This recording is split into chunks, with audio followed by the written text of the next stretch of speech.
The idea that you have to justify somebody's life, that what they have done is a measure of what they're worth, is a pretty repugnant way of going through life, isn't it? Turns out my mother did heroic things when she was younger, but that has no bearing on her value as a human being.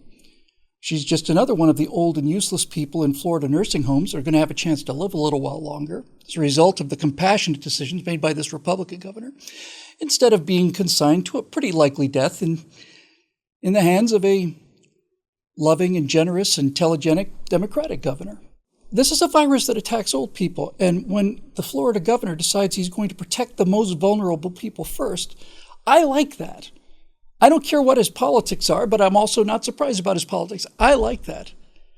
And the second thing that I think is a factor in all of this is, if there were a limited number of vaccines, if there were 100 million vaccines, then again, conceivably, you might want to get into this kind of a discussion, but there aren't, because of the incredible power of American science and American industry, and most especially through the extraordinary efforts of cutting through red tape and concentrating on curing this disease that had been undertaken by the previous president, who was thrown out of office because of his disastrous handling of the COVID-19 pandemic. That's not really an issue. Vaccines are coming off the line all the time. The COVID-19 pandemic has been as clear an example of the utter dysfunctionality of the government, the utter lack of trust and well-earned lack of trust in public health officials. The perfect example of the fallacy of thinking that one expert is going to be completely apolitical and should be listened to regardless of any other consequences. And finally, it's been a great example of the inability, the willing inability of our political class to look at what is factually happening in the world and in the country with regard to who's getting this disease, who's dying from this disease, and whether or not the cure is turning out to be worse than the illness. I don't want to live in a world that thinks of any human being as old and useless. And if we ever catch ourselves making determinations based on that metric, then it's time to either change the government or change your address. If my Uncle Bob insists that I acknowledge that he is in fact a biological woman and that he is in fact capable of breastfeeding, menstruation, giving birth, and is indistinguishable biologically from a biological woman, that's where Uncle Bob or Aunt Marion and I have to unfortunately part our ways. Because while I am more than willing, this again, just me personally, while I am more than willing to be a nice guy and call people what they want to be called as a general rule, when somebody else insists that I play along to the point where they are actually demanding that I deny physical reality, now I'm off the train. And the reason I'm off the train is because there's no end to that road, you see? And that's precisely what they want. And that's why they are scared stupid. If I accept the premise that a person who says that he is a woman is able to breastfeed and have menstruation and deliver babies, have babies, then I am denying factual reality. And this now is the ultimate apex predator point. All of progressive thought is predicated upon the idea that if you want something badly enough, if you wish for it deeply enough, then it has to be true. And anybody who says the emperor is not wearing any clothes has to be destroyed because they shatter this illusion that wishing for something makes it so. How often do we see this?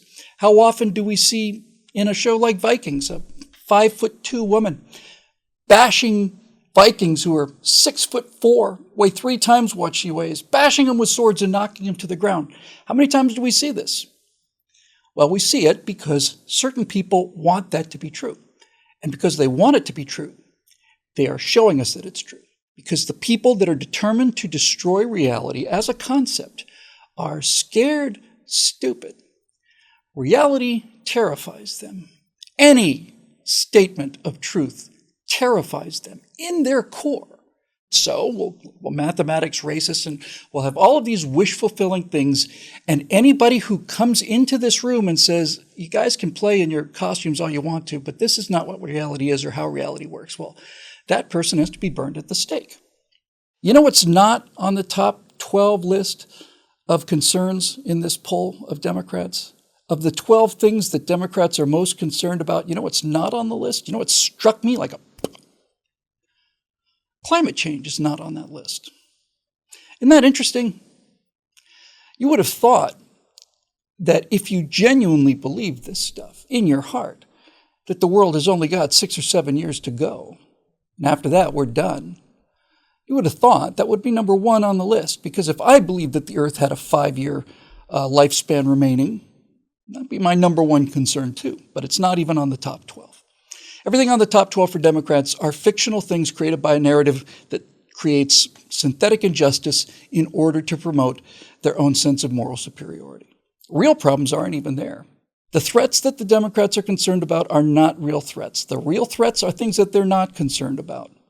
And since they're not on their radar, there's nothing that can be done about them. And since they're not willing to look at the actual causes of things like gun violence, air pollution, plastics in the ocean, if they're not ready to look at the actual causes of these things, then we'll never get to a solution, ever. So, there we are. I think the things that the Republicans claim to be afraid of are things that you should be worried about. I think that the things that the Democrats claim to be afraid of are absolute fiction. And as you've just seen, I'm not making this up off the top of my head. There are real reasons for all of this.